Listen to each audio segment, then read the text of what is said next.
একদিন ক্লান্ত হতাশ হয়ে বসে আছেন একজন যুবক। চাকরি নেই, টাকা নেই, স্বপ্ন আছে, কিন্তু বাস্তবতা ভয়ানক।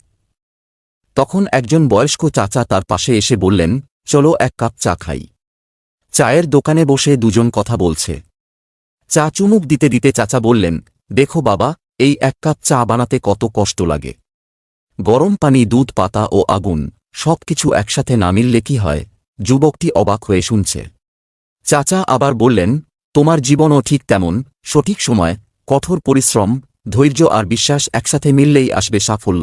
আজ হতাশা আছে ঠিক, কিন্তু সেই হতাশা থেকেও শুরু হতে পারে নতুন সম্ভাবনা। চায়ের শেষ চুমুকটা যেন জীবনের এক নতুন উপলব্ধি এনে দিল যুবকের মনে। সে বুঝল, হাল না ছেড়ে মন খুলে ভাবলে জীবন বদলে যেতেই পারে। এক কাপ চা, কিন্তু চিন্তা বদলে দিল জীবনের গতি।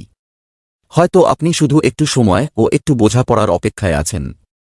জীবন বদলে দিতে শুধু একটা দৃষ্টিভঙ্গিই যথেষ্ট, তাই নিজের দৃষ্টিভঙ্গি ঠিক রেখে সাফল্যের পথে এগিয়ে চলুন। তো ভিউয়ার্স, আজকের ভিডিওটি এই পর্যন্তই। ভিডিওটি কেমন লাগলো তা কমেন্ট করে জানাবেন। ভিডিওটিতে একটি লাইক করবেন এবং চ্যানেলে নতুন হয়ে থাকলে চ্যানেলটি সাবস্ক্রাইব করবেন। দেখা হবে অন্য কোনো ভিডিওতে অন্য কোনো অনুপ্রেরণামূলক ভিডিও নিয়ে। সেই পর্যন্ত সবাই ভালো থাকবেন, সুস্থ থাকবেন এবং চ্যানেলটি সাবস্ক্রাইব করে পাশে থাকবেন আর বেশি বেশি বন্ধুদের মাঝে শেয়ার করবেন। ধন্যবাদ।